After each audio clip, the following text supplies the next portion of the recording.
no face masks, no social distancing, and busy streets. For us working and living here in Vietnam, it feels like the COVID-19 pandemic is already over. However, at EuroCham, we receive many requests from our members that are stuck in Europe. We receive many phone calls of even people in distress.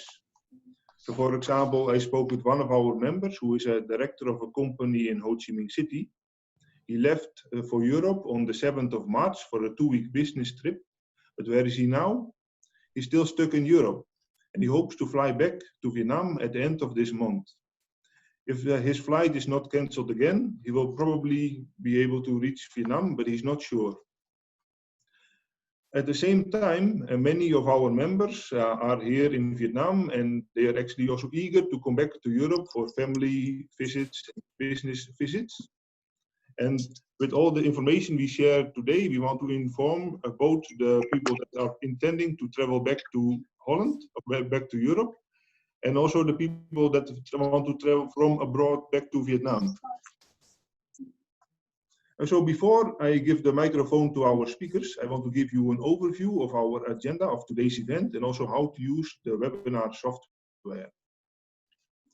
So from now until around 11 a.m., our speakers will give a short presentation and which will give you information about the whole process of gaining entry to Vietnam. After 11 a.m., there will be an opportunity for you to raise questions. And we expect to close this webinar at around 11:30. So how to use the webinar software? So on the screen shared by me, you can see a screenshot of the typical screen that you are supposed to see. And if you want to ask a question in the Q&A session, then please use the raise hand button. The raise hand button can be found at the right corner of your screen. When you click on this button, it will notify us that you intend to raise a question. If you ask a question, please make sure that you are in a quiet environment and you have a good microphone and video system available. When it's your time to ask a question, I will call out your name and I will open the microphone so that you can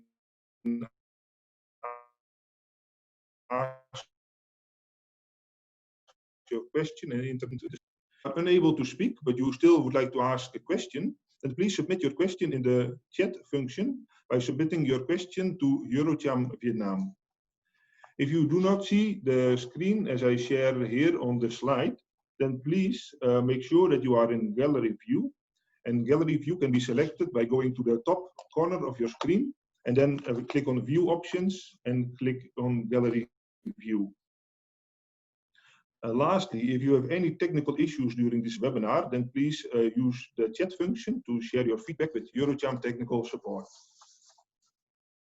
And now I would like to give the microphone to our first speaker, Mr. Nguyen Hai Minh, Vice Chairman of EuroCham.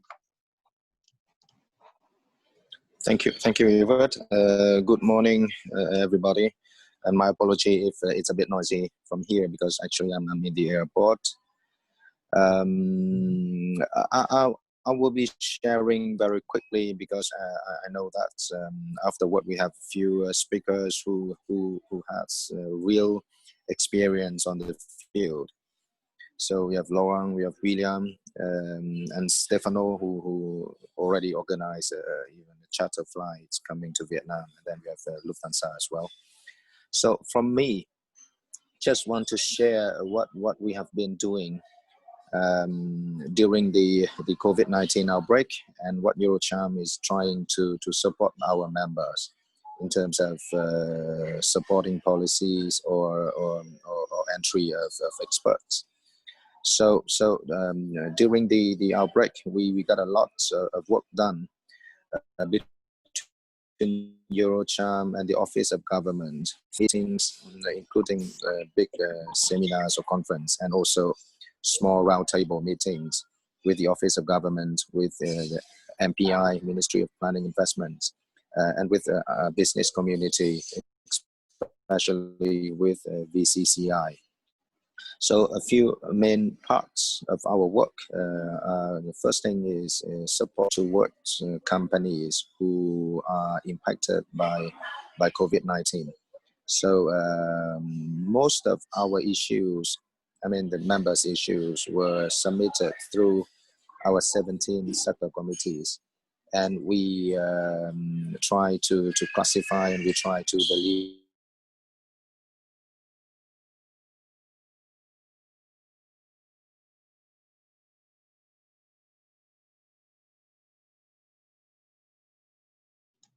I think the connection of Ming just dropped.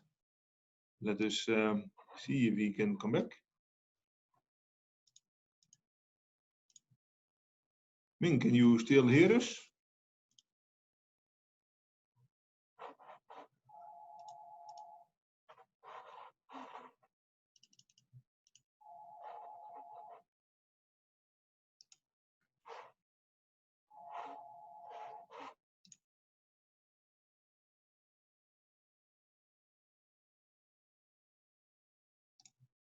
Yeah, I think that Ming, are you still with us? I'm back, but Yes. I don't know why. But okay, so just to repeat a bit again. So for the supporting policy, as some of you might know, we don't have that much, but basically we have the postponement of tax payments, VAT and CIT. So we try to help add in some of our sectors, especially, for example, the automotive, into the list. And for other policies, actually, European companies don't really utilize that much. For example, the supporting part of the salary for the workers. The second thing is our comments and proposal on the reaction of the governments and the provincial authorities during the social distancing period in April and early May. So, for example, in the north, you know that there are few provinces, they try to release their own regulations to restrict transportation coming from other provinces. For example, Haiphong City, they try to ban transportation in and out. And we try to work with the Office of Governments, and then I think we report everything to the government, and they try to support, they interfere, and they work with Haiphong Authority to withdraw those restrictions. For the entry of foreign experts, our friends, our speakers will share more details from my position, from EuroCham position. We were aware that the rules were so complicated. Actually, there was no rule until the 23rd of May. So on the 23rd of May, we have a guideline from the steering committee, and then they started officially allowing foreign experts, skilled laborers, investors, diplomats, students to enter Vietnam. And they released the procedures that companies, I mean sponsor companies, need to apply to the province of their location. And then the province will consider and approve, then forward it the approval to other relevant authorities, including the immigration departments. However, I think for the first 1 or 2 or 3 weeks, everything was still very slow. That's some provinces, they didn't have any feedback, or some provinces, they reject the application. And it was really, I think it's a bit messy in terms of how we are sure that the family members accompany with the experts are allowed or not. So some provinces, for example, I think Ho Chi Minh City, for the first week, they did allow, but some other provinces, they did not. For example, Dong Nai or Binh Duong. Then we talked to the Office of Governments, I think it's end of May, when I first talked to Stefano is a speaker today as well. Then we came to the agreement with the Office of Government that from EuroCham, maybe we can centralize the applications to the chamber, and then we work with Office of Government directly, and they will help us deliver the message, or they will instruct provinces to facilitate all the applications.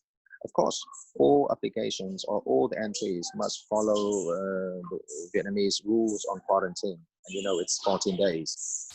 There were a bit flexibility as discussed by the government that they may apply home quarantine or quarantine at workplace, factories, but it's not applied to everybody. So the quarantine must make sure that it qualifies the conditions of the Ministry of Health. So basically, we got full support from the minister and from the Office of Government, and he confirmed that again on the 30th of June in our white book launch and the dialogue with ACAPR, that once we submit a list of applications, they will process and they will facilitate just within 1 day.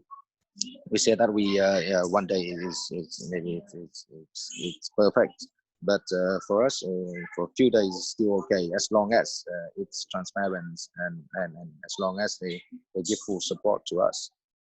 So there was still few questions about family members, and 2 weeks ago on the 12th of July, if you follow the guidelines of the government, they did now officially allow family members, foreign experts, and skilled workers and investors to come to Vietnam. Yeah, so I think that's basically what I would like to share from EuroCham perspective, and maybe for more details, our other speakers will share more. But for the time being, if our EuroCham team is doing kind of guideline, and we will try to send to all members very soon in how EuroCham will support our members in these applications. Yes. Yeah, that's it from me, Yvette. Yes, thank you, Ming. And now I would like to move to the next speaker. This is Mr. Laurent Questrebet, Associate Partner of a Resident in Vietnam. Yes, hi, good morning everyone. Thank you for all being here today. I can see the interest is quite high on this topic. Thank you, Ming, also for the introduction. It's good that you're working with the government office on that, and it's good that we have also excellent feedback so far. Let me just share my screen with you. Yes. So I will speak today mostly about the entry, demand, and related procedures for foreigners, foreign experts, and specialists authorized to enter Vietnam. There will be other speakers speaking on the. There may be a bit of crossover between the topics, but I will focus really mostly here on the entry. I mean the procedure mostly. So I would like to start this presentation by saying that there is no one clear route and related procedures and requirements. Several factors may affect the process, as you may know, Chamber of Commerce, a business group, or eventually with an embassy's intervention. So what I will present to you today here is what a random company may expect when applying on its own for the entry demand report for its employee, and mostly also in Hanoi and Ho Chi Minh City provinces, because in other provinces you may also have different kind of procedure. So please also note that this is based on our most recent experience with clients, and also things change over time. So if anything is inaccurate here, I mean, feel free to ask a question. There's a lot of different feedback that people may hear anyway, so it's good to share. So the general process here, again, the steps are not necessarily the same in all provinces of Vietnam. The process is, however, the same whether applicants are new international assignees, foreign local hires, or foreign residents in Vietnam who are already holding a visa or temporary residence card and who want to return to Vietnam. So for those who need a visa, obtaining a visa pre-approval letter may take more time than usual. So that's one important thing that you need to note. Currently in Ho Chi Minh City, for instance, the immigration department will issue only visa to those who already have an air ticket.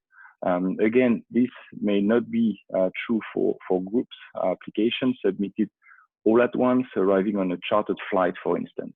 So again, what I'm saying here is if you approach the different authorities applying, under your company sponsorship, this is most likely the outcome.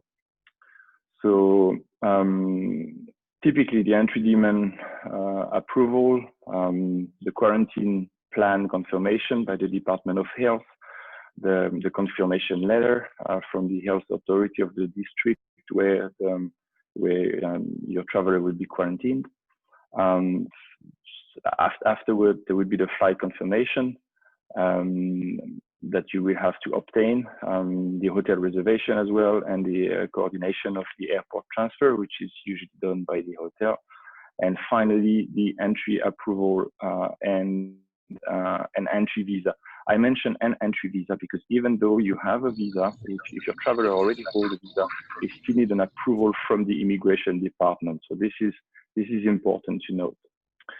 One thing also, I've just heard during the weekend, some of you may already know, but foreigners arriving from August 5 may actually be required to get a COVID test done within 7 days prior to arrival date. So this has been confirmed. I will talk later about the degrees and circulars, but this additional requirement will likely be another obstacle for many foreigners because in many countries it takes, some countries they don't even do tests. Other countries it takes weeks to get a test done, and it will be very hard to know whether you would be able to get it done within the period of 7 days prior to your departure date.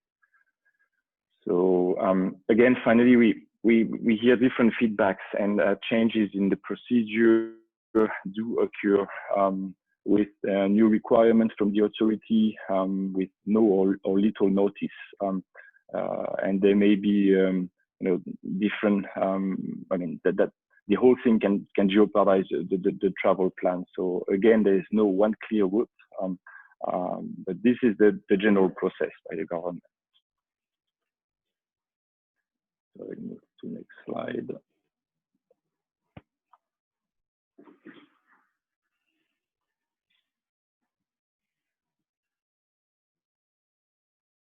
All right. So on May 23rd, in accordance with the Prime Minister's directive, the National Steering Committee for COVID-19 Prevention and Control issued decision number 2847 on the requirement and procedure for foreign investors, business managers, experts, and specialists who are to enter Vietnam for work purpose.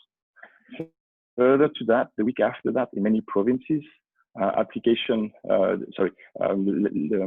Labor Department, the Department of Labor, Invalid and Social Affairs, which I would call DOLISA here to make it easier, issued related directive to provide guidelines for companies and organizations in their province.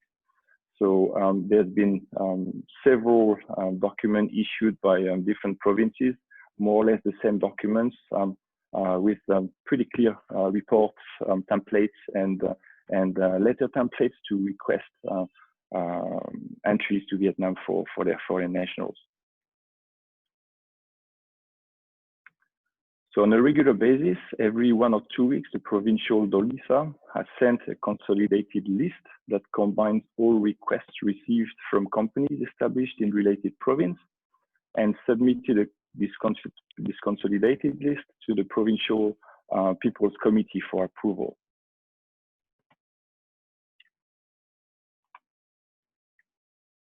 Usually within 2 to 3 weeks, companies receive their entry approval letter with the list of their foreign employees and assignees authorized to enter Vietnam.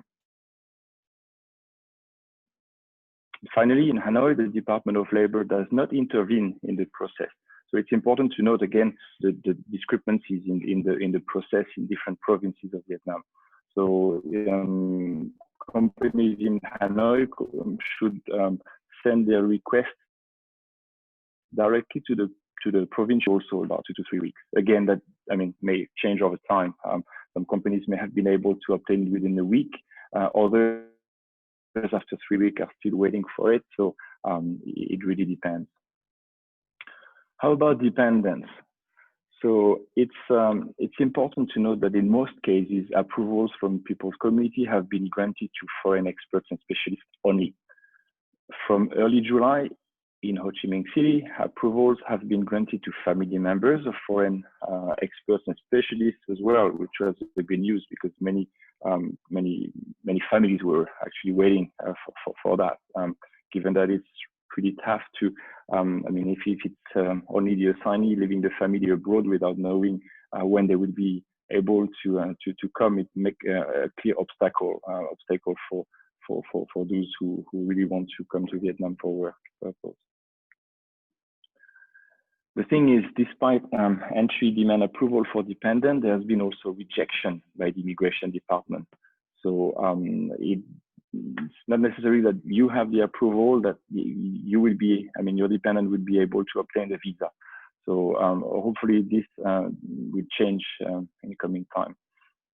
But at the moment, it seems to be still in place.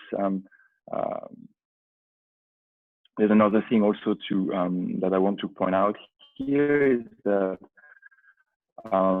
there's a current decision number 1246 for guidance for pay-to-stay COVID-19 quarantine hotel only allowed up to 2 persons per room if they are family members. So families of more than 2 persons, if approved to enter, would likely have to stay in 2 separated rooms. This needs to be really carefully checked in advance when making your hotel booking. I received a call last week from one person who is in Vietnam with his wife. The kids are in Spain now. He wanted to fly to Spain to come back to the 2 children. In such a situation, if only 2 members per room are accepted, what about the third one? So you really have to pay attention to that as well. Check with the hotels in advance to make sure that things are in place and no surprise. The quarantine plan. So I will speak quickly about this point. I will have William from the Metropole who can tell us more about it. So first of all, only few hotels in Hanoi, Ho Chi Minh and other provinces are approved by the authority for quarantine. Many more have applied, but are yet authorized to receive quarantine guests. So several criteria have to be met to receive approval. Again, Mr. William will tell you more detail on this in a few minutes.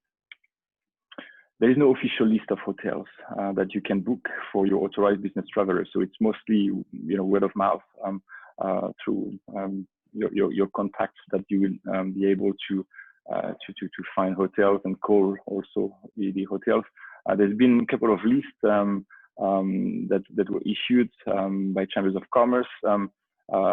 It's important to note that not all these hotels have actually been approved. Some are still in the process of being approved. So in Ho Chi Minh City, when receiving the entry approval from the People's Committee, designated hotel for quarantine may be indicated in the letter, which is not the case in Hanoi. In Hanoi, you have to work with the Department of Health to select, to explain your quarantine plan. So in Ho Chi Minh City, the Department of Health no longer receives application from companies to choose their quarantine plan. This is now coordinated by the People's Committee directly with the health authorities. Therefore, if you have to approach the People's Committee to seek approval for a change eventually of the approved hotel of your choice.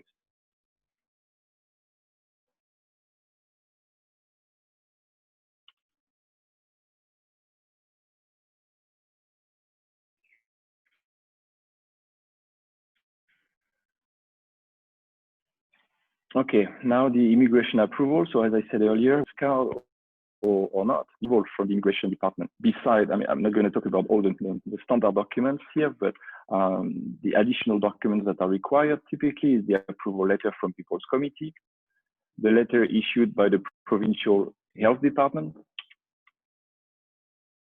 and the flight ticket. That's again applicable in Ho Chi Minh City. In Hanoi, we've received actually immigration approval without having a flight ticket yet. So it's not the same thing in all provinces of Vietnam.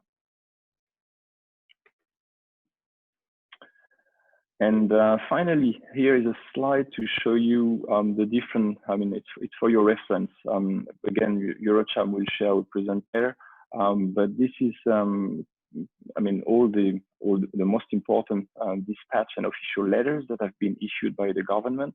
So the first one, the dispatch 2847, is on the requirement and procedure for foreign investors, business manager, experts who are to enter Vietnam for work purpose. The three letters below are from provincial labor department, Ho Chi Minh City, Dom Nai, and Binh Duong. Hanoi Dolisa has not issued any letter because they do not intervene in the process, as I said earlier. So for entry demand report in Hanoi, it's straight to the People's Committee. Then on the right-hand side is the decision 1246 on guidance on a temporary medical quarantine at the hotel in prevention and control of COVID-19 epidemic, paid by quarantine people, so paid to stay. And below that is the dispatch for its implementation. And the final one is the official dispatch 3949 that has been issued 3 days ago. So that was really over the weekend.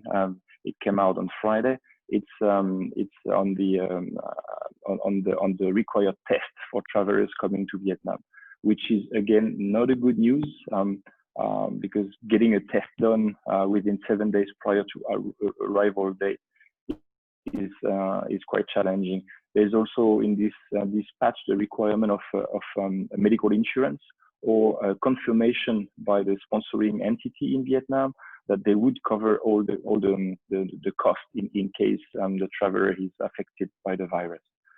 So this came out actually further to, I mean, more and more foreigners have been able to enter Vietnam in the past couple of months, and many have been actually diagnosed with the virus, and the government is not necessarily willing to treat, I mean, all these travelers, so they tend to filter now by having this test done before arrival.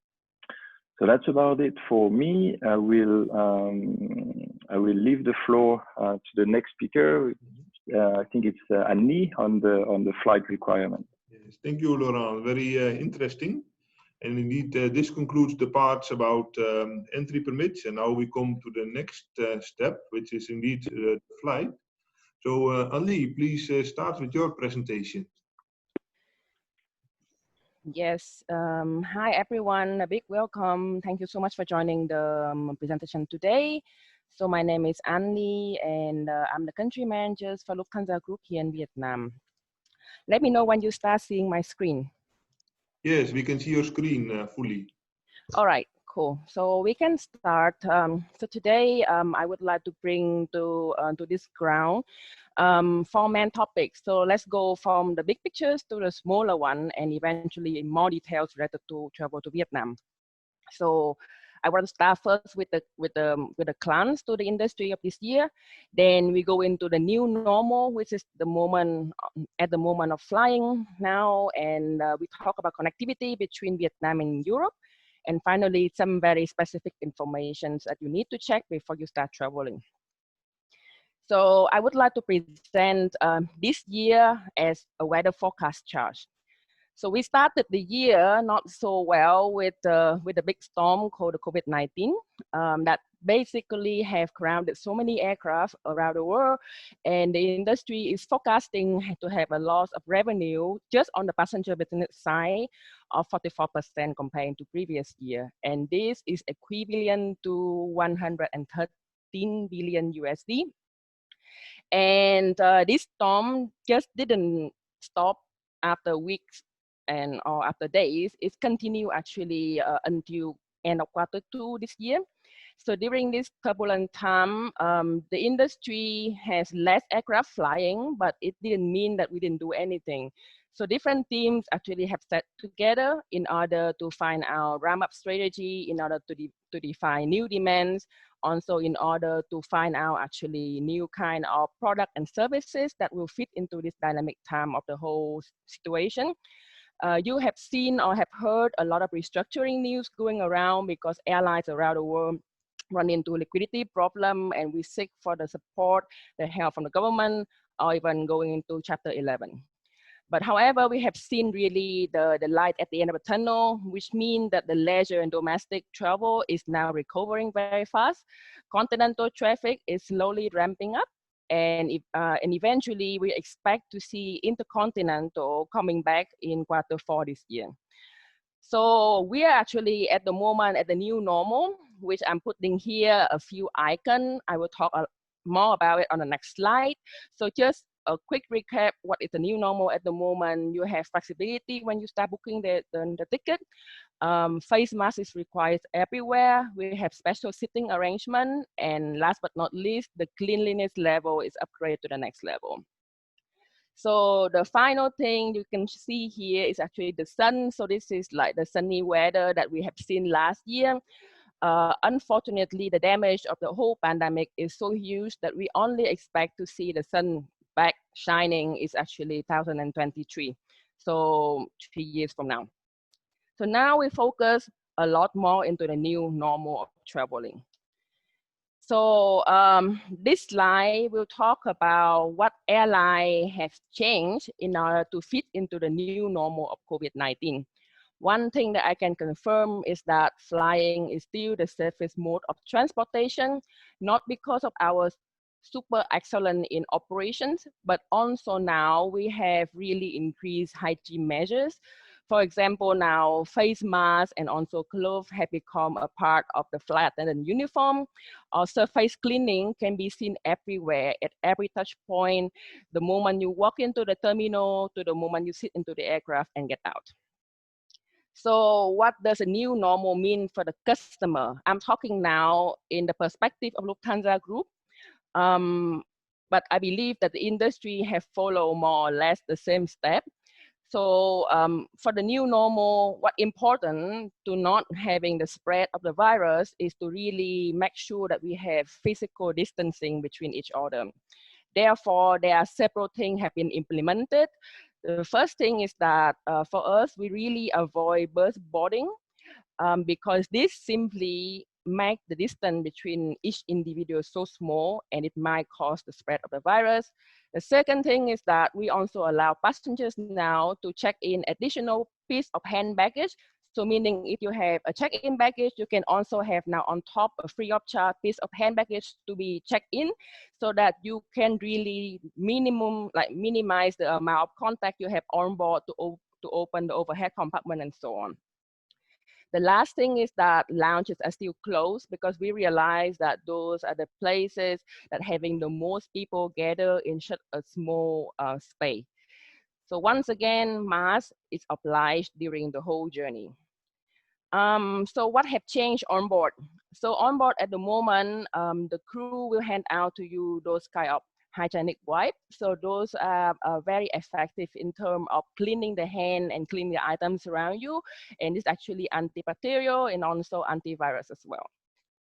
So we also have changed a bit on our onboard services, and I'm sure that many of you who have lived in Vietnam also recognize that when you go on domestic travel, is that you no longer can ask for pillow or blanket, or also catering has been reduced to the minimum level. Let's say domestic route is also giving out now just water, and a la carte serving in business class is no longer available. So please I mean, this is what we are doing in order to really reduce the most amount of contact possible to keep everyone safe. For us also, we stop in-flight sales for duty free, and the seating is allocated as far apart as possible. This is not required by law to have the middle seat empty, but we always will try that whenever there is seat available on board, we will keep the distance between passengers.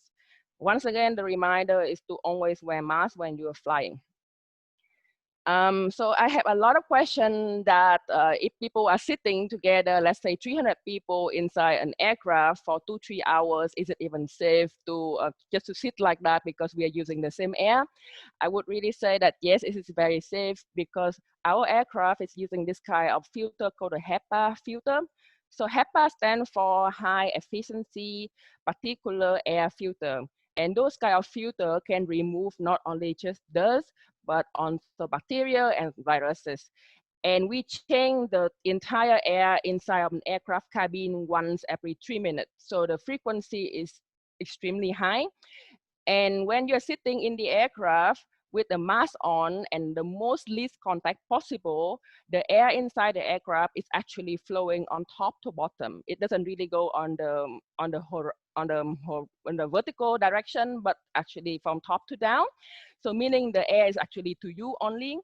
So if there is, so I would say the chance for a spread from the front row to the back row is almost impossible. And if you're having a seat in front of you, this will serve really as a seal from any kind of spreading. So I would say air travel is extremely safe in this kind of situation. So let's talk about the connectivity between Vietnam and Europe.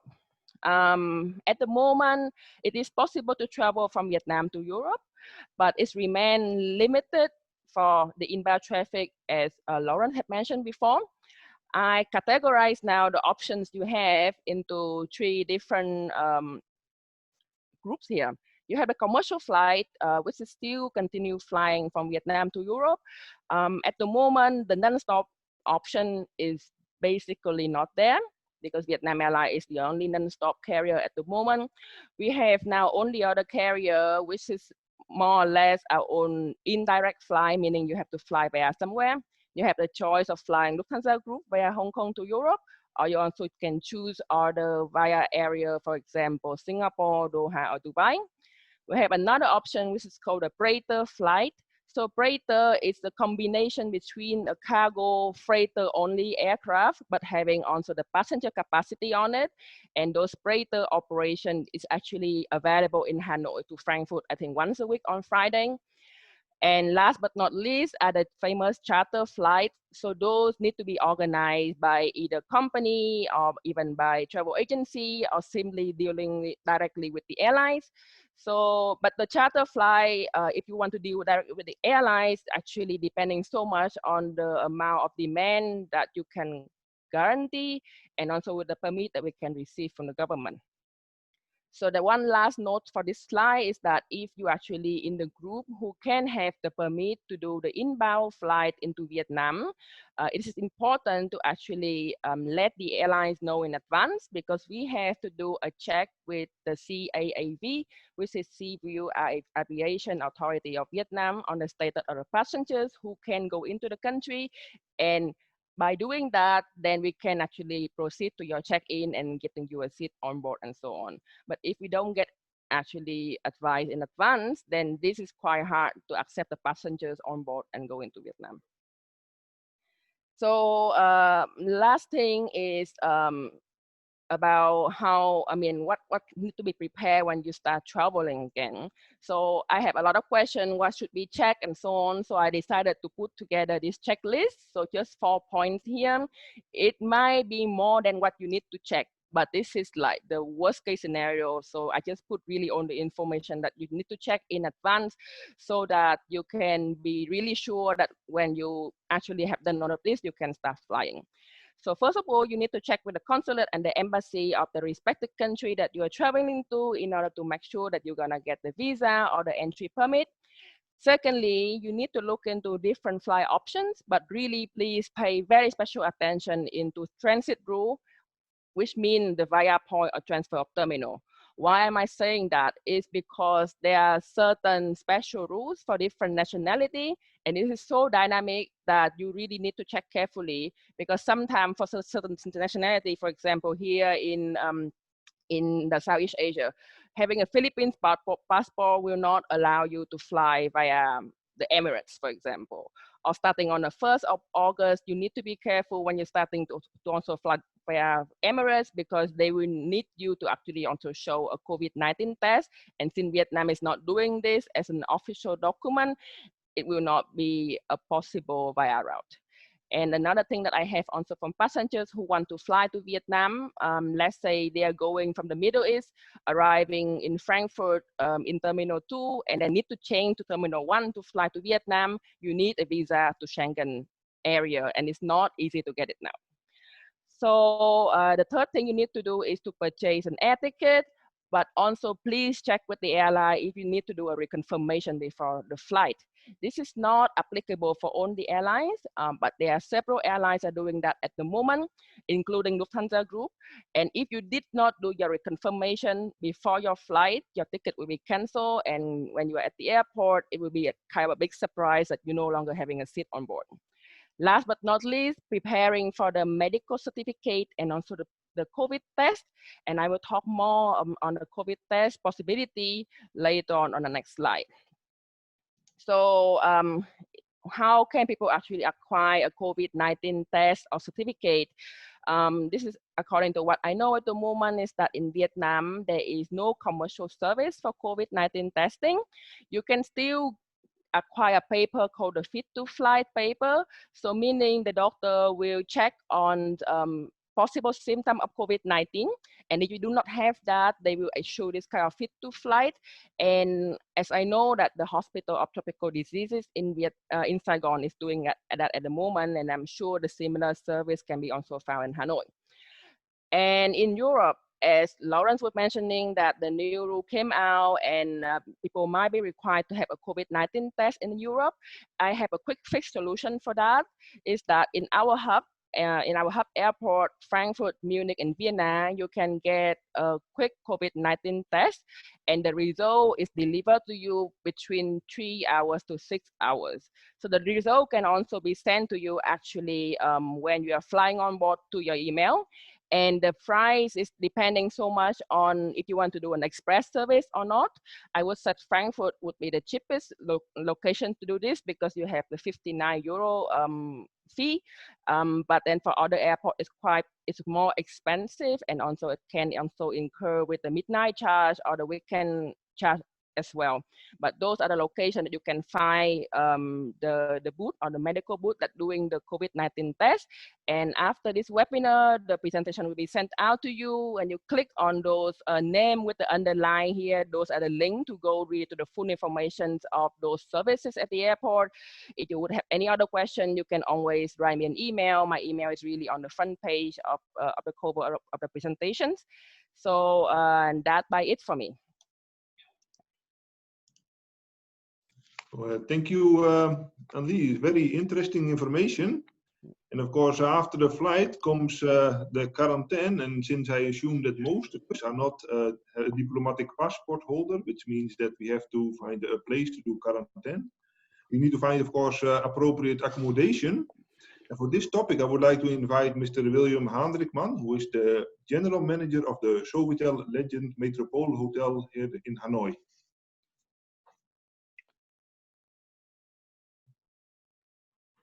Thank you very much, Evert. If you can perhaps make the screen a little bit bigger. Yes, we are now opening your slide, and we will move to the top. Thank you. So yeah, so what Laurent and Anne already mentioned, there are 3 major steps before you can enter the country. So I will not go into detail, but in Hanoi, the Department of Health, the Department of Labor, and the People Committee are part of those 3 major steps. We will share the slide with you as well, but the moment you are allowed to fly and you arrive at the airport, the immigration in Hanoi will take 2 to 3 hours 2 to 3 hours. And at that point, after the 2 to 3 hours, they will suit you up. So you will get a full PPE suit. And there is a special transportation that will bring you to your quarantine hotel. In Hanoi, the quarantine hotel needs to be announced prior to the flight. And again, what Laurent already mentioned, this can change. This is what we know today. What happened over the weekend in Da Nang, we don't know if that has any impact for future travel or future regulations. But for now, what we know now is you will get suited up, then you will be in a special transportation with your suit. At that point, you will be brought to the hotel. If you stay at a metropole, there is a special entrance where is the ward, so the district ward. They will check you in. You will get the key from them, and you will go to your room. You will not see any of the staff members. You go into your room, and between 3 to 12 hours, there will be your first Vietnamese COVID test. This will be done by a doctor, and a doctor is as well present the entire time in the quarantine wing. So at the Metropole, we have a special dedicated wing where we have approximately 100 rooms dedicated for quarantine guests. After the 3 to 12 hours, the test, it will take 24 hours to get the official reply from the Ministry of Health. If you are positive, they will remove you from the hotel and they will bring you to the National Disease Hospital. If you're negative, what we hope, of course, you will stay for the remainder of the 13 days in your room. Your meals will be served in the corridor, and you will need to bring them yourself into the room.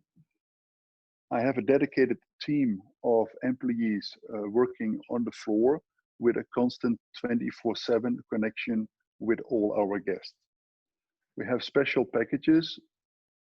For 14 days will be approximately $5,000, including accommodation and the entire food package, lunch, breakfast, and dinner. As mentioned, the staff will not enter the room. So you will be in connection with them through the phone or through WhatsApp. And at that point, you can request when you want to have your meal served. We will place it in front of your room. You will pick it up, and the moment you're ready, you will put it back in the corridor, and my team will pick it up. So during your 14 days quarantine in the hotel, you will not see any of the team members. After, on day number 13, there will be a second COVID test. The second COVID test will again take 24 hours for the response. If you are the second COVID test positive, again, you will be brought to the special hospital. If it is negative, then on the end of day 14 or the early morning of day 15, you will get a release paper from the People Committee. And at that point, you are free and you are free to roam around in Vietnam. But the 14 days, you need to stay in your room.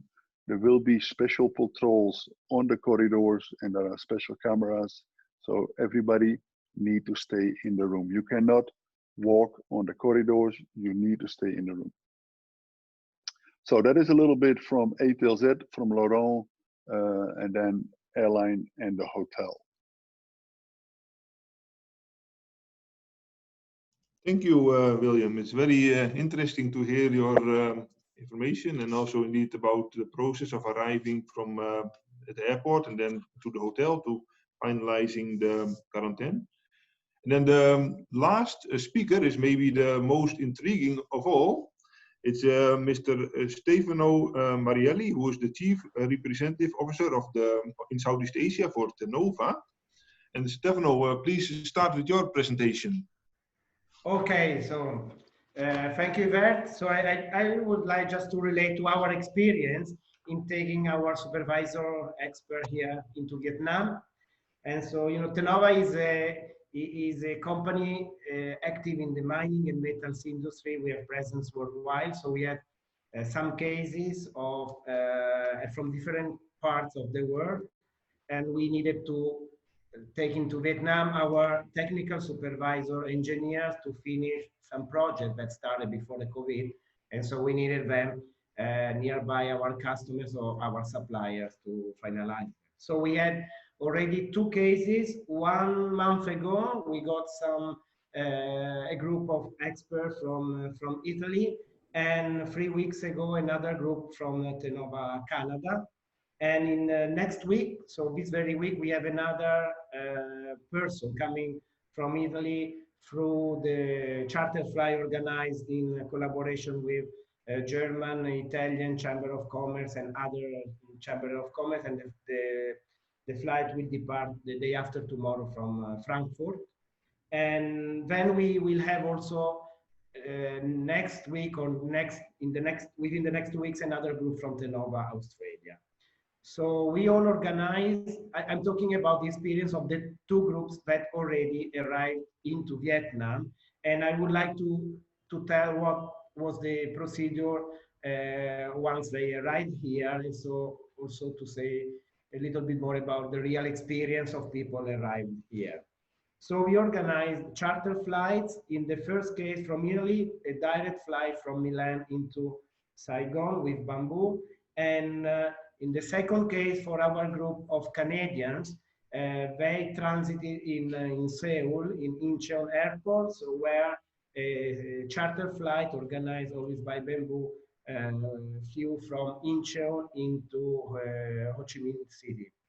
And so it was important also in the case of transit flight to coordinate the different flying companies from the starting destination, in our case from Vancouver to Incheon, in order that they can board the flight and their luggages are automatically transferred to another airline, because this is not easy, but it was possible and everything went through smoothly. So after we got all the visa, we got the approval letter to make visas on arrival. Also for the group will come next week, we got the approval letter to make visa on arrival. And so in our case, we followed the procedure with Bahia, Vung Tau province, because our job sites are in Bahia, Vung Tau. And our experience was that in Bahia Vung Tau, the waiting time was quite short, so only 2-3 days to get approval from health department and people committee. And then in immigration in Ho Chi Minh City, maybe 10 days more to get the visa. So the hotel was in Vung Tau. We could not choose. I mean, the local authorities imposed which kind of hotel, which hotel are approved, and then our people had to go there. I say that we had some problems in that very hotel, because it was not was expected, so we had to support from the local office how to make things better for our people there during the 2 weeks. But at the end, everything went on, and the people, after the second COVID tested on the 13th day, they were all negative. Now they are all at the job site after the quarantine. And just before finishing, I tell you the experience of our people after they boarded from the departing flight from Milan or from Incheon. They arrived here in Saigon, and they were boarded immediately to a transport, to a minivan organized by the hotel with the approval of the health department and following special regulation. So a customs officer boarded the van to make the visa, to stamp the visa on the passports, and then they were immediately taken to Vung Tau, so they don't even enter the airport in Ho Chi Minh City. And after all their luggages and belongings were disinfected, they were put inside their rooms, and then it all happened as William just explained. So regarding the costs of the hotel, my last note is that, of course, is a particular period. We are also concerned in taking here people if really necessary, because also for our company, the health of the people wherever in the world is very important. So following all the regulation, anyhow, we understand that hotels can be the most problematic issue, or many questions for the people traveling arrive. So where I will stay in my next 2 weeks, and I cannot go outside the room. So this is quite important. Also to brief all the people departing before departure, so they know exactly what they will expect and what are the regulations. So the costs, of course, are a little bit higher because are quite high even in very simple hotels that, for example, in our case in Butao, I can imagine that they have different additional cost of health security, doctor permission, and blah blah blah. But anyhow, before departing, consider that the cost of the quarantine hotel is quite important. Thank you. Yes, thank you, Stefano. Very interesting. And with Stefano, we have concluded all our speakers, and now we can start with the Q&A session. So as I earlier mentioned, you can raise a question in 2 ways. So first of all, you could click the raise hand button on the right-hand side of your screen. Or if you are unable to speak, then you can write a written message to EuroCham Vietnam, and then I will read out your question. So yeah, please, if you would like to ask a question, please raise your hand so that we can invite you to speak. And maybe while we wait for the first question to arrive, I can ask a question first. Laurent, I would like to ask you, for example, if you are living in Vietnam and like, for example, like me, and I want to travel to Europe, what kind of documents do you recommend me to prepare? Both if I travel alone as a business traveler, and 2, if I also bring, for example, family with me. What kind of documents are you recommending we prepare? First of all, I wouldn't recommend you to go back to Europe now, unless you really want to leave Vietnam forever. Now, more seriously, on the requirement for Europe, I actually can't advise you, because we do inbound to Vietnam. So I mean, our role is really to help foreigners coming back. I'm not sure for you know, what would be the requirement for France, Italy, Germany, if you come from Vietnam. I'm not sure, and it depends whether you're foreign national of that country or not, or tax resident, or I don't know. I'm not sure. Perhaps Annie could give you an answer for that. For maybe those going to like German nationals going back to Germany. Yes. I don't know. I mean, I can give a very quick overview. I mean, this is based on a real experience of actually my boss, so the regional director of Lufthansa. He was based in Singapore, and he's now back to Germany. I mean, just for some family topics there. So according to what he told me, is that the travel was simply like, it's very seamless. So he took the flight of Swiss International Air from Singapore on the way to Zurich, and then making a transfer to Frankfurt. The only thing that he had to do is to fill up like a paper form when you arrive to Zurich airport to really declare on health declarations and so on, and then that's it. He can just go on board the next flight to Frankfurt. So that's what I know so far. I think if you are actually nationality from that country, it should not be a problem. But just to be sure, you can always call the embassy to ask.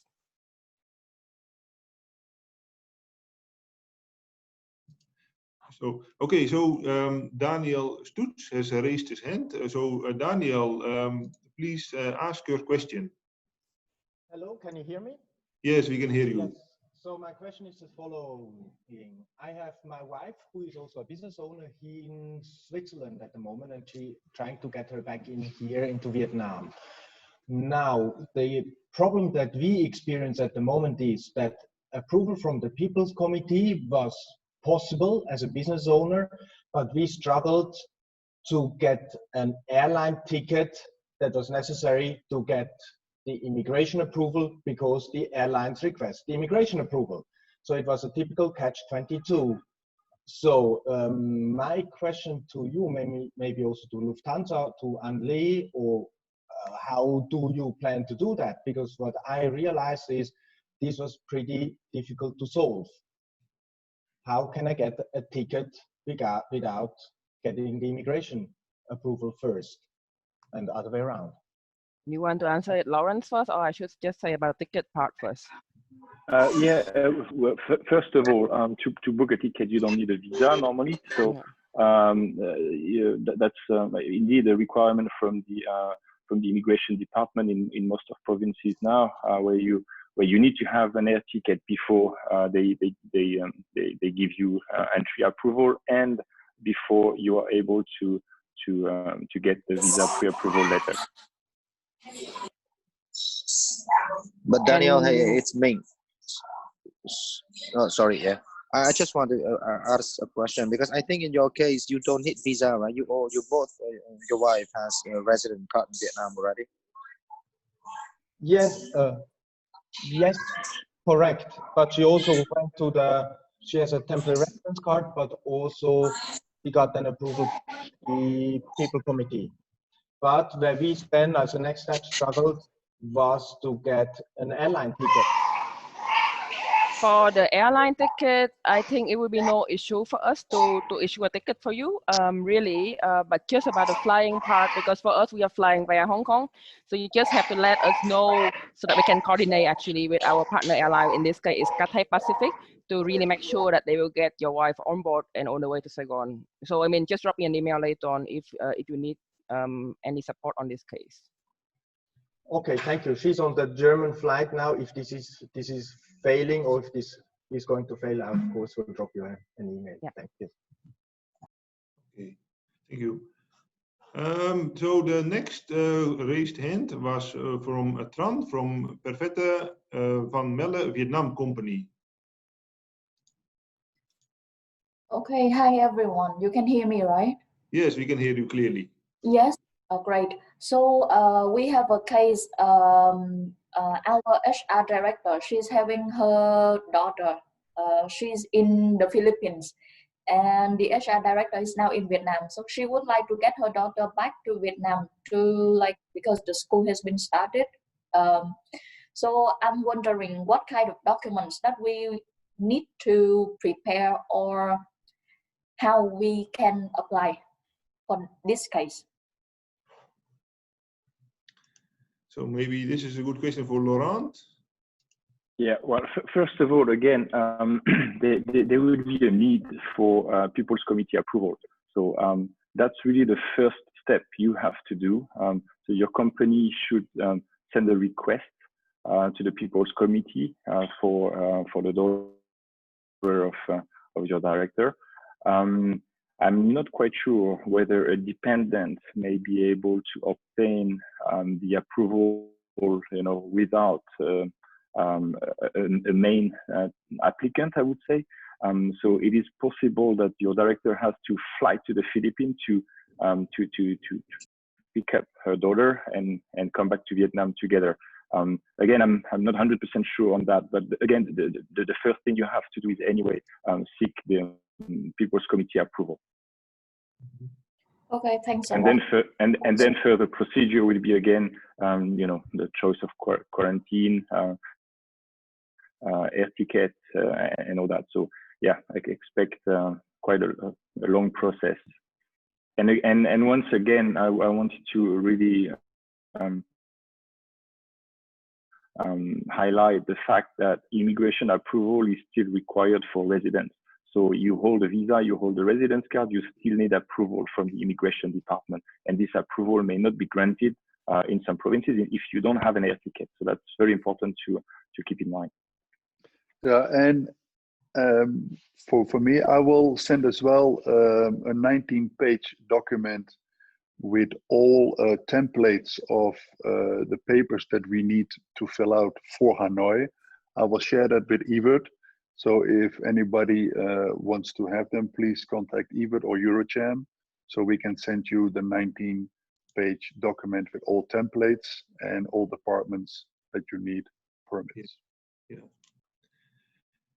We also received a few questions in written form, so I will now read some of the few questions. So we received one question from the Lotte Hotel Saigon from Miss Emily. And Miss Emily is asking if in our expectation it is that most people now coming to Vietnam are using charter flights, or are they using individually organized means of transport? Perhaps Anli, could you answer that question?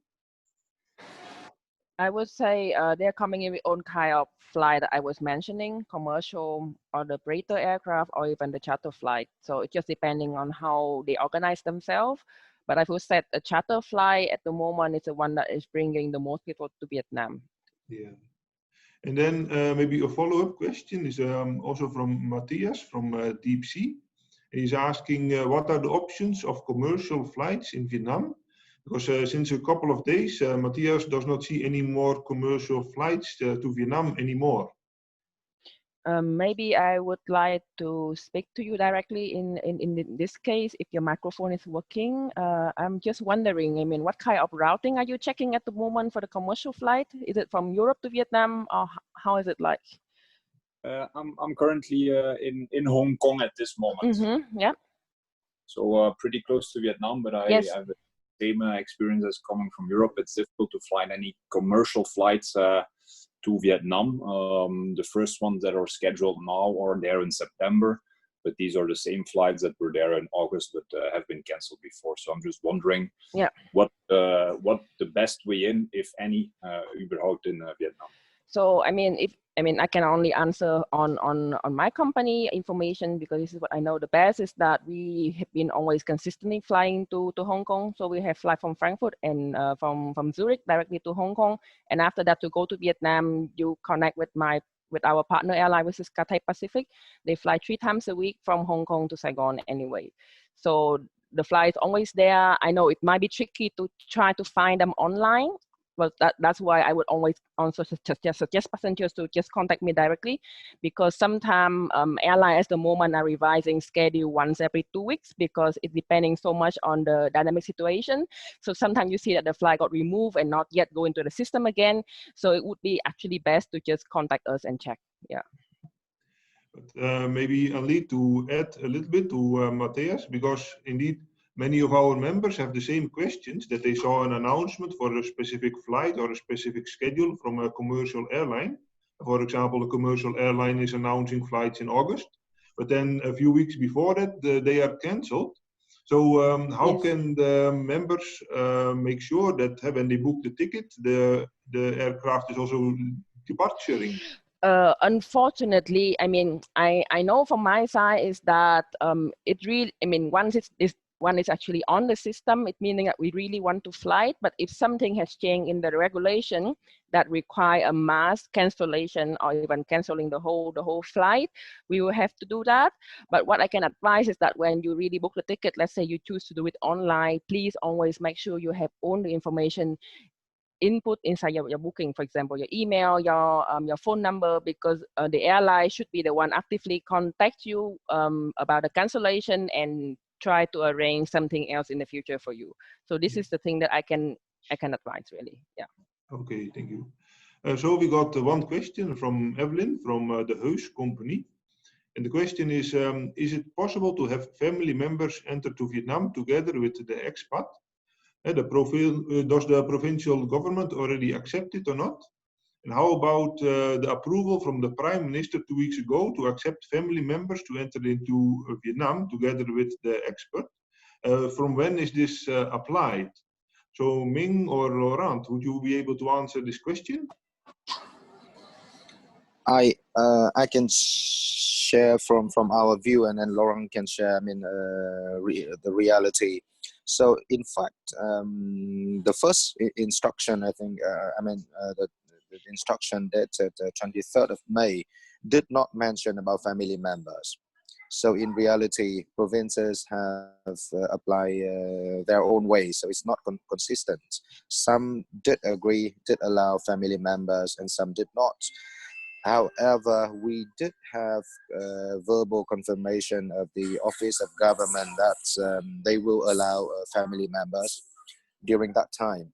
And after the 12th of July, I think it's written very clearly in the instruction of the government that family members now are allowed officially. But there could be some other specific cases, like the question just raised before, that the family members is actually outside Vietnam and expert is in the country. So that one may need some more clarity. But I can say that the spirits and the the support of the government is always there, and for them they do their best to facilitate all the entries. So if we face any real difficulties in practice, then we can see how EuroCham can support you. So let our team know, and then we can do that. Yeah. Okay. Thank you. So now we have a question from Advantage Australia, and it's about home quarantine. So who would be eligible for home quarantine in Ho Chi Minh City? Is there any rule for this, or is it all subject to approval to the Department of Health or the district authorities? Because of the experience from the experience from Advantage Australia is that most of these applications are rejected, even though their members may be living in a separate house already. So, Laurent, would you be able to answer this question? Well, as far as I know, home quarantine has been only applicable in case you're a diplomat. So that's what I've heard. And even though it's allowed for diplomat, but it's not where you live basically. So if you are in a small service apartment, for instance, with no separated access to the place, it can be rejected. So diplomats, you may kind of choose the hotel of your choice.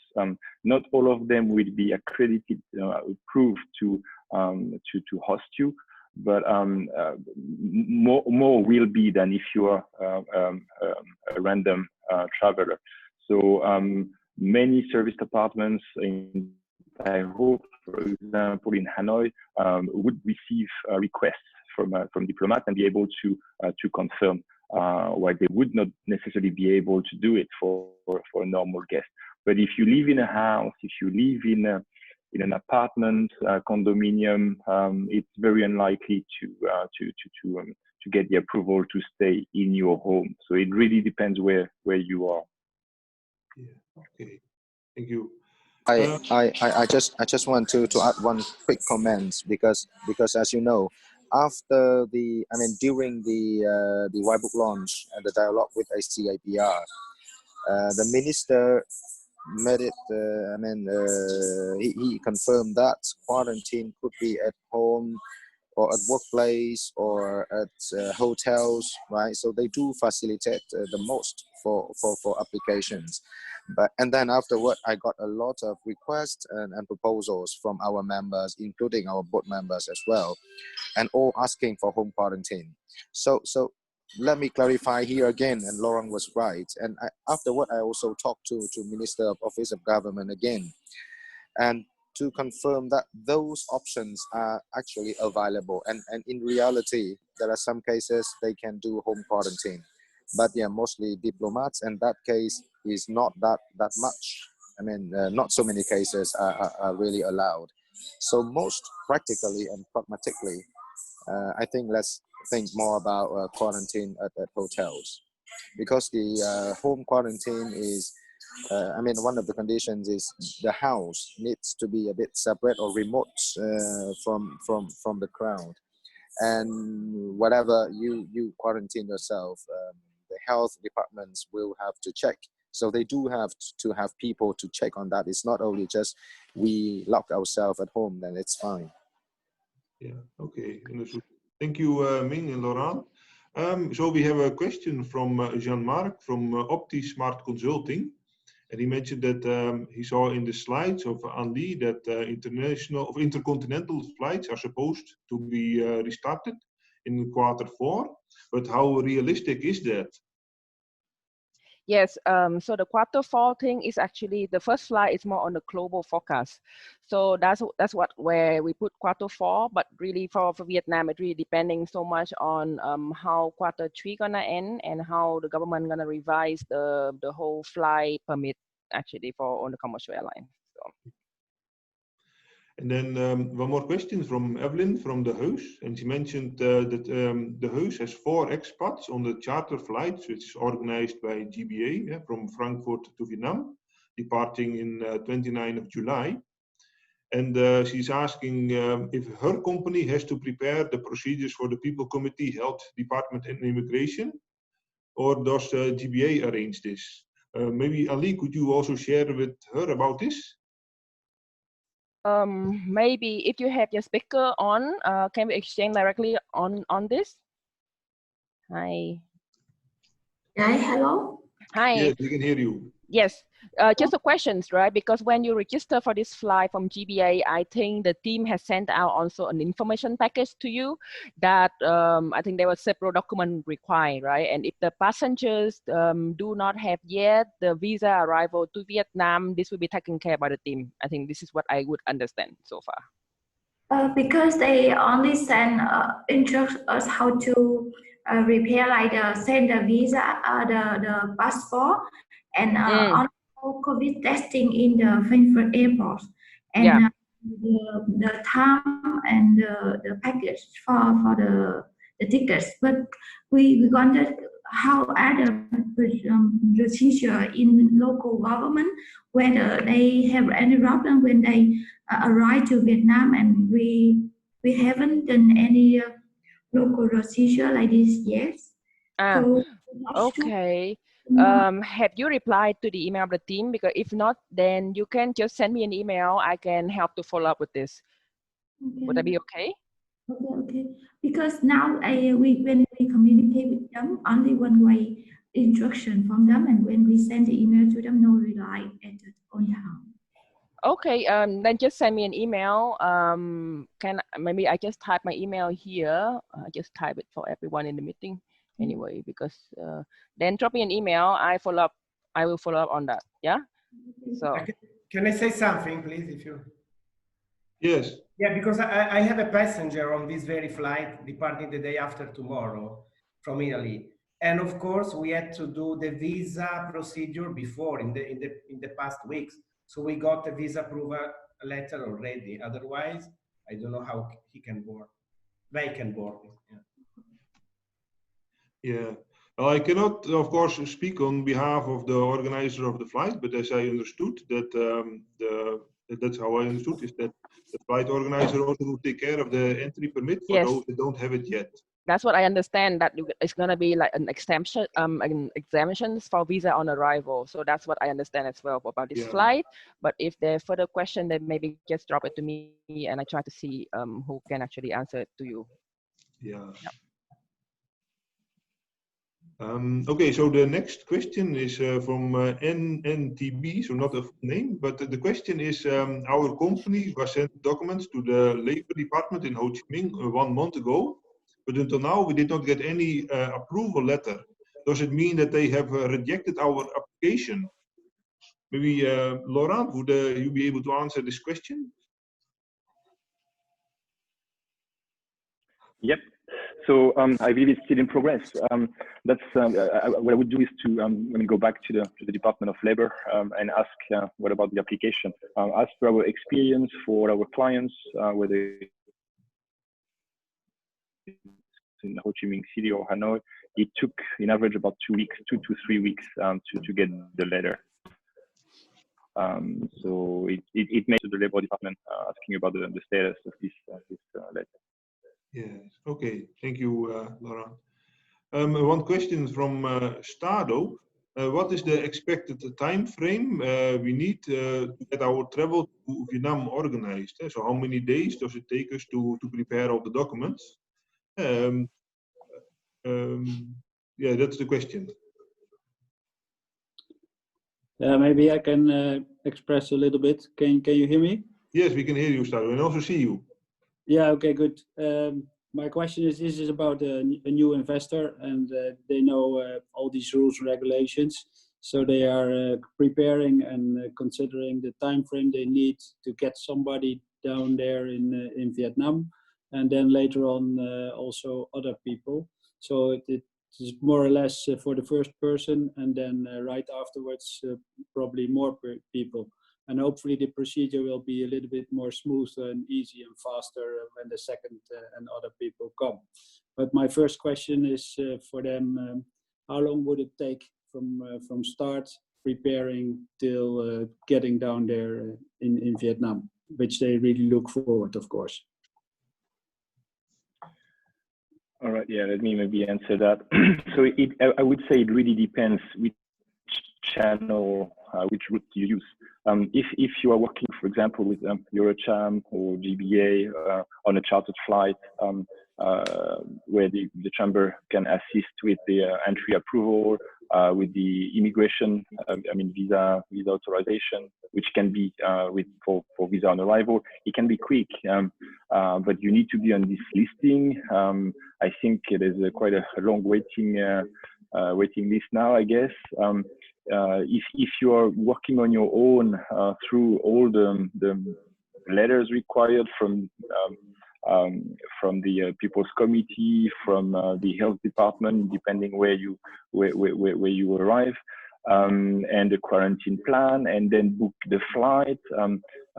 That is, most likely it will take more time, obviously. If you can't be in one of these chartered flights from Chambers of Commerce, I would say maybe 1 or 2 months at best.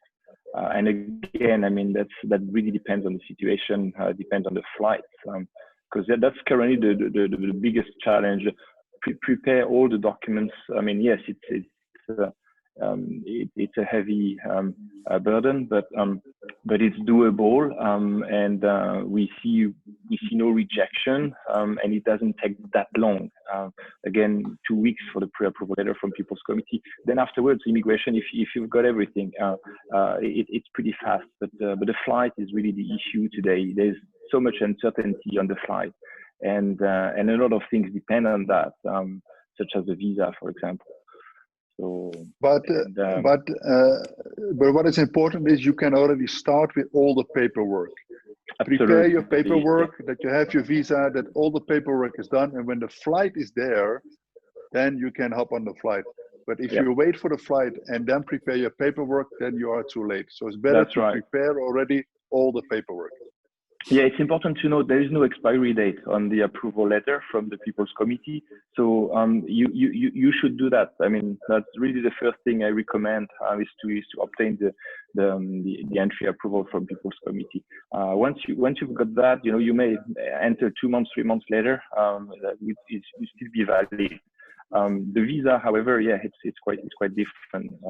For the visa, in most cases, you need a flight ticket anyway for its application. There's one thing to know as well, is that the visa on arrival is no longer available if you apply on your own.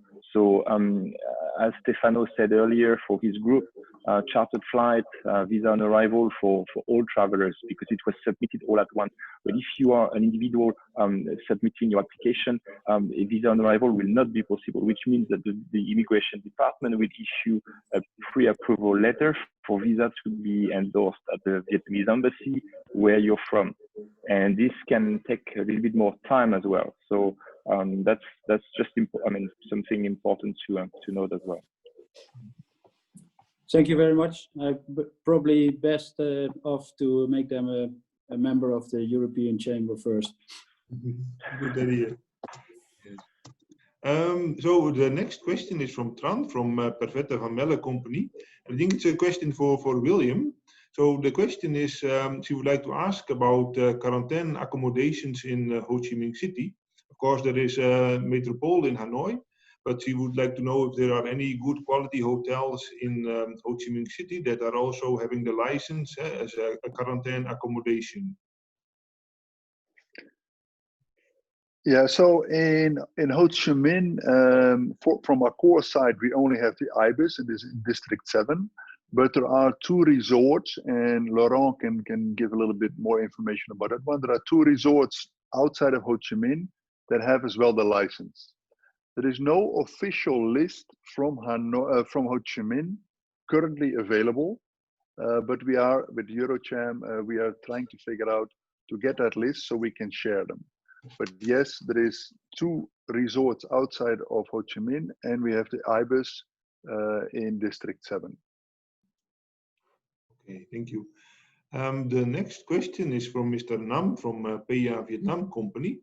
And I think it's a question for both Ming and Laurent.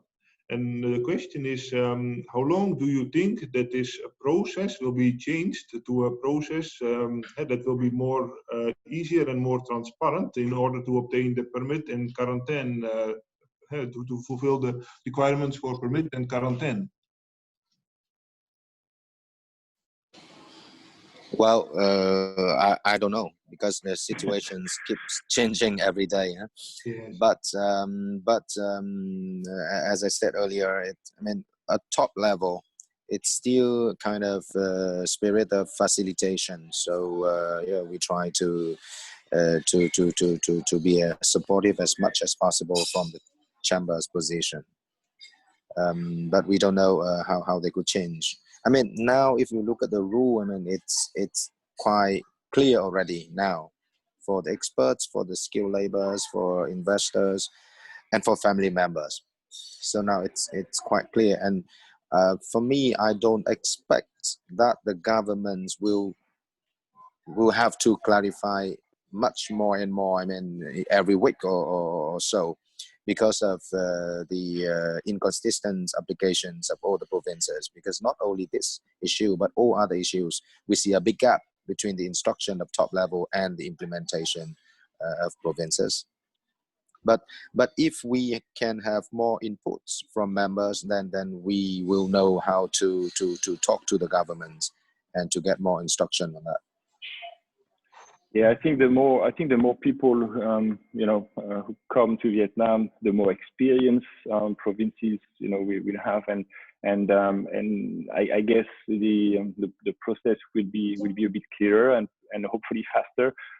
One thing that is not necessarily positive is the new decision letter issued on Friday for the COVID-19 test required by Vietnam. Now, it was not the case before. So now it's compulsory for all travelers arriving from August 5th. It's an additional requirement, which can be difficult to meet depending where you're from.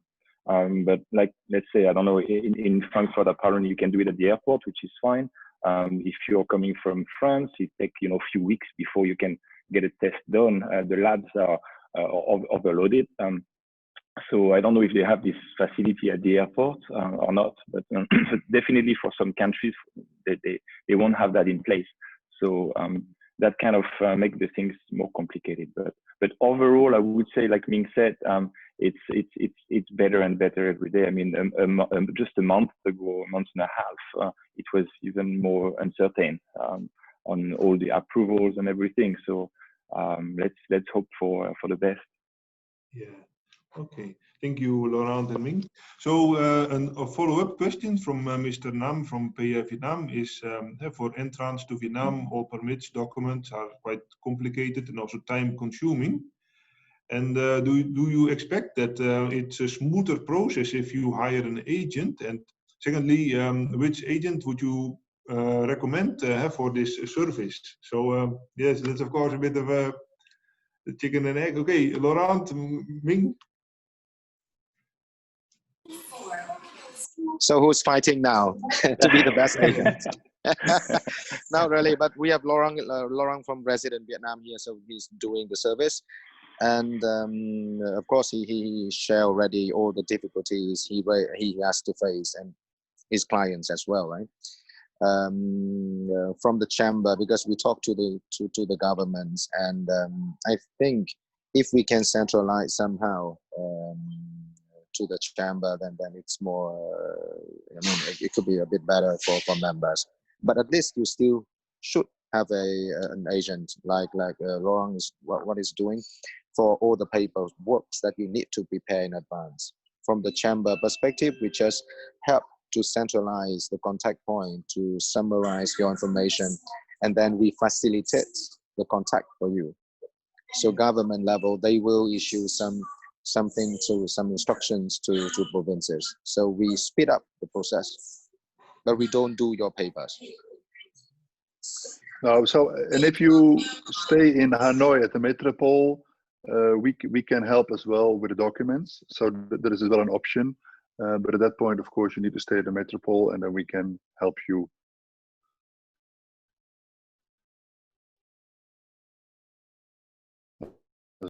Yeah. Go to Vietnam. And the question is a little bit long, but they mentioned that they have 2 expats who are intending to come to Vietnam from Norway. And their questions are, can their family members, so the family members of their experts, also join with them? And would they be eligible for entry approval in Vietnam? And what would be the procedure? And the second question is, will EuroCham support in organizing this flight ticket besides visa approval for the expats together with the dependents? So Ming, would you be able to answer this question? Yes, as we said earlier, and Lauren mentioned as well, now the rule does not say, first it allows family members, but I think the case here is similar to the other case, that the family members are outside and the member itself is in Vietnam, right? So I think you should try first. For me, I think if we talk to the top level government, they will facilitate this as well. So try at the province level first, and then let us know if we can write something on your behalf to the government. That's what we can do. And of course, make sure that you are members of EuroCham. Okay, it's very important. Thank you, Ming. So we have one more question. I think it is a suitable question for William. And the question is from Mr. Nam from PA Vietnam. And he was asking is that from his experience, he has heard stories that the guest passports have been taken away by the authorities or the hotel when they check in for the quarantine period of 14 days. Do you know about this? Yeah, so the moment you check in, you need to give your passport. There will be a scan, but the passport will be returned after 24 hours to the guest. Okay, okay. So are you also familiar with other cases where they have taken the passport for the duration of 14 days, or is that perhaps an individual case?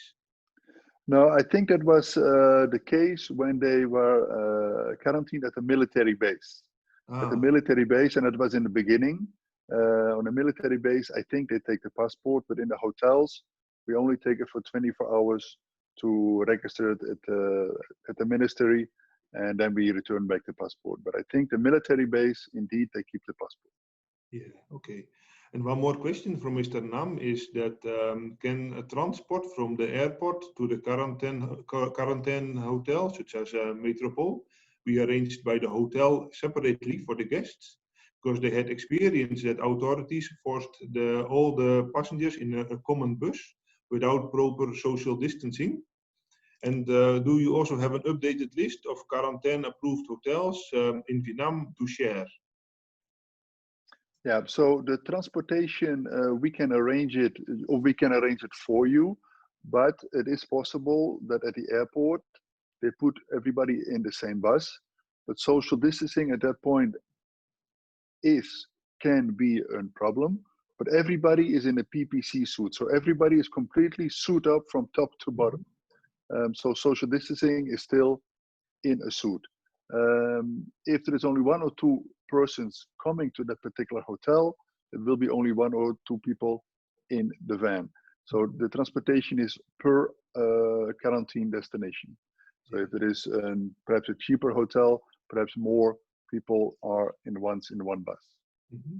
And maybe one more follow-up question, William, for you is that you mentioned that there are 2 resort options outside of Ho Chi Minh City, and which one are they? we need to double check with Laurent, but we are trying now to get the list of all hotels in Vietnam who are able to receive quarantine hotels. But we don't have an updated list yet. But Laurent, perhaps you can explain a little bit about the resort options in Ho Chi Minh. Yeah, there is actually there's one resort in I don't remember the name of the province, but I could definitely provide you the name. This is what the People's Committee seemed to suggest for the quarantine in Ho Chi Minh City. There is another option. It's in Cu Chi region, and but this one, as per what I understand, it's more like a military, government camp. So the other resort is a local Vietnamese resort on the coast. I think about 2 hours plus from Ho Chi Minh City. And beside that, the Ibis is indeed one of them. We have clients who have a booking there. There is, as I said during my presentation, there is already a list that some embassies have kind of communicated to chambers of commerce that I received last week. We checked, there was, I think, about 10 properties in that list. We checked them one by one. Actually, many of them are still in the process of obtaining approval. So the more organized one, apparently at the moment in Ho Chi Minh City, seems to be the Ibis Hotel. In the list that I was given last week, there was the Sheraton Hotel as well, for instance. And after we spoke with the general manager, apparently they actually withdrew their application because of it was just too complicated. Probably also too much of investment required for the hotel to allow quarantine guests. So there is no official list, which is quite frustrating. I mean, hopefully at some point the province would be able to advise companies of which hotel. At the moment, there is a lot of uncertainties on that, so people are confused. Okay, thank you, Laurent and William, for answering this question.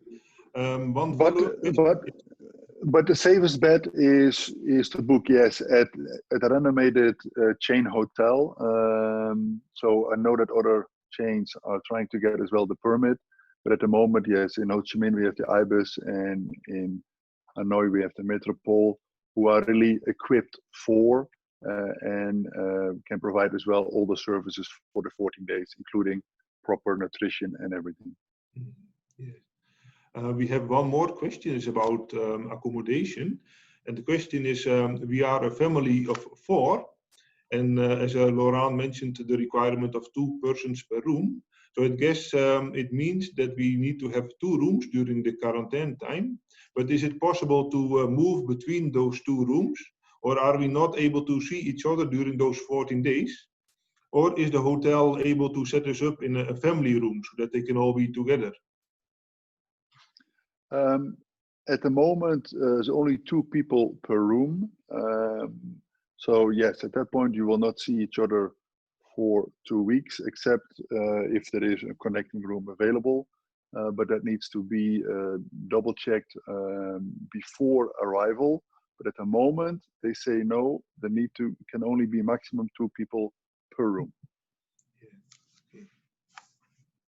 Okay. So we did not receive any more questions. So please, if any person would like to ask one more question, then please raise your hand or type it into the chat. You can wait a little bit for the last question if there is any. We had a lot of questions in this time for this webinar, so it means probably that many interesting remarks have been made by our speakers. No, we don't receive any more questions. So I would like to thank all participants for joining our webinar, and of course our speakers, Mr. Ming, Laurent, William, Ali, and Stefano, for taking the time to speak to the audience. We had a very long and interesting Q&A session, and thank you for joining our event today, and we hope to see you next time at one of the EuroCham events in webinar form or in real form. Thank you again. Bye-bye. Bye-bye. Thank you. Bye. Bye, everyone. Bye.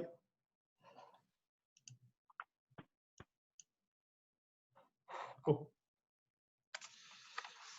Okay. Whew.